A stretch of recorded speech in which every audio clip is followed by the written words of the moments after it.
Lecture number 7 part 2 reporting of nuclear.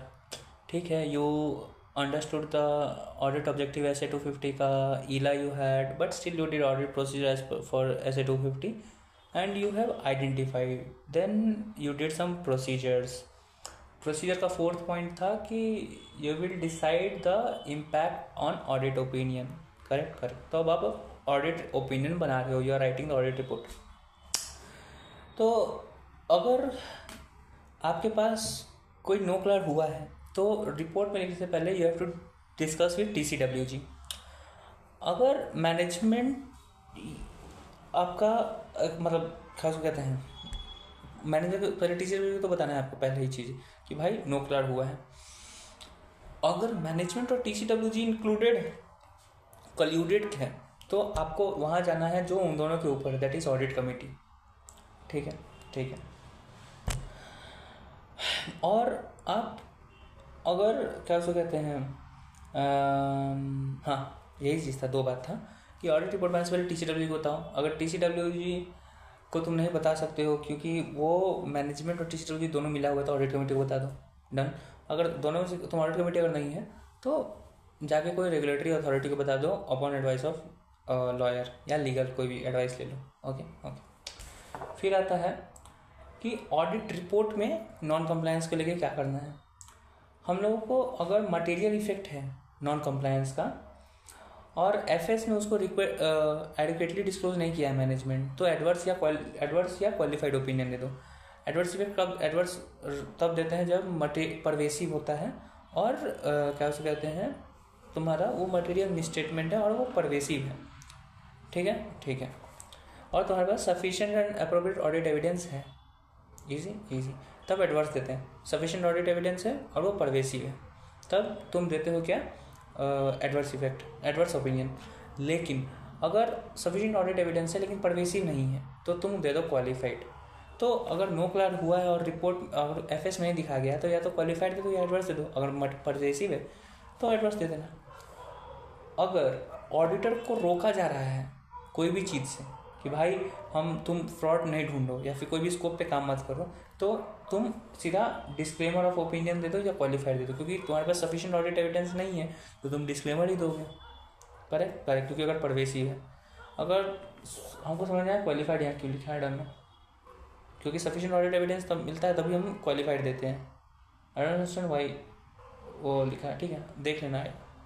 If unable to determine whether NOCLAR occurred because of limitation imposed by the management, then consider SA 705 for auditor opinion. Okay okay. ये वाला MCQ के लिए है तो इसको याद रखना। Material effect है और रिपोर्ट नहीं हुआ है FS में तो या तो क्वालिफाइड या एडवर्स देना। अगर रोका जा रहा है ऑडिटर को तो क्वालिफाइड या डिस्क्लेमर दे देना। बस MCQ में आ सकता है। डॉक्यूमेंटेशन तुमको क्या करना चाहिए कि जो भी नो क्लियर हुआ है ना उसका प्रॉपर डॉक्यूमेंटेशन करना। ऐसे हम लोग कौन सा तो था डॉक्यूमेंटेशन का, शायद 320 था या कोई था 330 था, हाँ 330 था, नहीं 330 भी नहीं था, कोई ऐसे था डॉक्यूमेंटेशन लगे, तो उसमें तो सीखना ही है चीज़। अब क्वेश्चन में देखो, जब इस चैप्टर का क्वेश्चन आएगा ना तो तुमको यही क्वेश्चन पूछेगा ना कि नो क्लियर, सीधा तो डायरेक्ट क्वेश्चन आएगा तो सीधा लिख दिया कि नो क्लियर था तो ऑडिटर का रिस्पॉन्सिबिलिटी बताओ या ऑडिट प्रोसीजर बताओ, या फिर आइडेंटिफाइड है, आइडेंटिफाई करने के लिए प्रोसीजर बताओ, या आइडेंटिफाइड है तो क्या करना है, डायरेक्ट क्वेश्चन। लेकिन अगर क्वेश्चन में डायरेक्टली नहीं लिखा है क्या नो क्लियर हुआ है नहीं हुआ है, तो कैसे तुम पता करोगे कि नो क्लियर हुआ है या नो क्लियर का बात लिखा हुआ है, कैसे करेंगे। कुछ बात लिखा होगा। क्या, पहला बात कि कोई इन्वेस्टिगेशन चल रहा है कंपनी पे, तुमको वो पता चला, या फिर तुमको मीडिया में कोई रिपोर्ट आया है उसका कंपनी पे वो पता चला, या फिर कोई एजेंट का जो फीस है सेल्स कमीशन वो एक्स्ट्रा ऑर्डिनरी है in comparison to like normal. Like for example अगर सेल्स होता है तो 5% कमीशन देना चाहिए एजेंट को, तुम दे रहा है उसको 95%, लॉजिक नहीं है।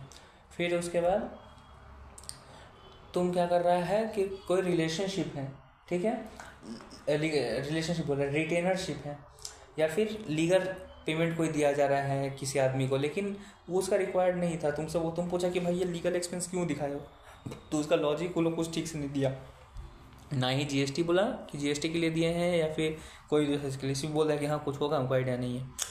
तो अनयूजुअल ट्रांजैक्शन फॉर लीगल या रिटेनरशिप फीस, ठीक है। फिर उसके बाद तुमको पता चला कि कोई भी ट्रांजैक्शन विथ टैक्स हेवन हो रहा है, unusual transaction with companies registered in tax haven countries. Okay okay, तो ये 4-5 चीज़ें अगर तुमको क्वेश्चन में लिखा हुआ है कि इन्वेस्टिगेशन हो रहा है रेगुलेटरी अथॉरिटी से या गवर्नमेंट डिपार्टमेंट से, या फिर कोई कंपनी पेमेंट ऑफ फाइन कर रहा है, या फिर तो ये तो पहला पॉइंट था कि तुम्हारे पास क्या था कि इन्वेस्टिगेशन हो रहा है, या फिर मीडिया में फिर कोई रिपोर्ट आया कि एडवर्स मीडिया कमेंट आया है कुछ। तीसरा, अगर अनयूजुअल कमीशन या फीस दिया गया है एजेंट को, आर्म्स लेंथ पे नहीं दिया है तो वो। चौथा, अगर कोई भी रिटेनरशिप या लीगल अनयूजुअल एक्सपेंस है तो वो। फिर पाँचवा कि टैक्स हेवन के साथ तुम्हारा कोई अनयूजुअल ट्रांजैक्शन हो रहा है। तो इसको याद कैसे करेंगे, बहुत ईजी है भाई, याद करने का तरीका भी हम कैसे याद किए। इन्वेस्टिगेशन या न्यूज़ कंटेंट, तो सनसनी खबर हुई कोई एजेंट को लेके, एजेंट जैसे को पता चला, एजेंट को जैसे पता चला कि सनसनी खबर हुई है, एजेंट शिप में बैठा और टैक्स हेवन कंट्री में चला गया। तो सनसनी कब होती है, या तो इन्वेस्टिगेशन होगी या मीडिया कहीं की। तब एजेंट कहाँ से आएगा, एजेंट मतलब वो कमीशन वाला, एजेंट शिप पे बैठा है, शिप मतलब रिटेनरशिप या लीगल, गया कहाँ, टैक्स हेवन। याद हो गया। इसके ऊपर क्वेश्चन 5 है और क्वेश्चन 4 है। तो क्वेश्चन 4 तो डायरेक्ट क्वेश्चन है, क्वेश्चन 5 केस स्टडी है।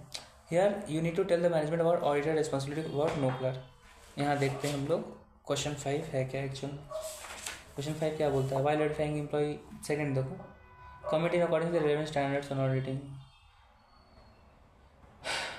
सी आनंद एंगेजमेंट पार्टनर है, company has its plant in Sikkim. Verifying the wage record, C.A. Anand found that maximum labor employed in the plant of the company was child labor, non-compliance identified. He questioned the management about the same, to which management replied that looking into non-compliance is outside his scope. मतलब उसके scope के बाहर है कि तुम देखो कि non compliance हो रहा है नहीं हो रहा है।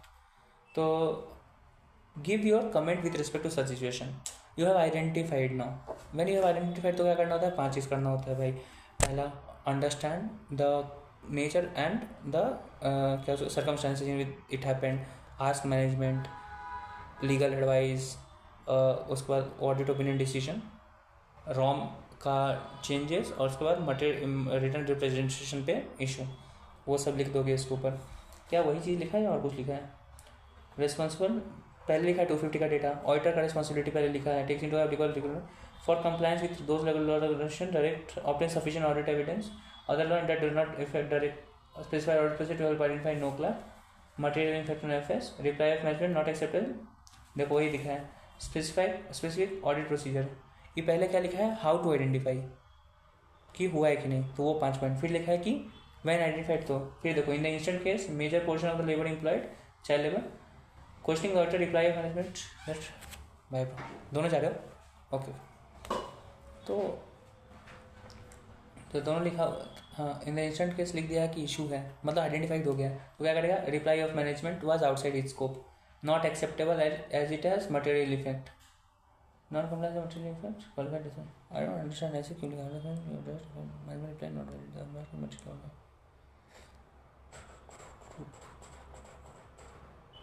आई डोंट अंडरस्टैंड, इसका आंसर क्यों लिखा है, you need to tell the management about quality responsibility.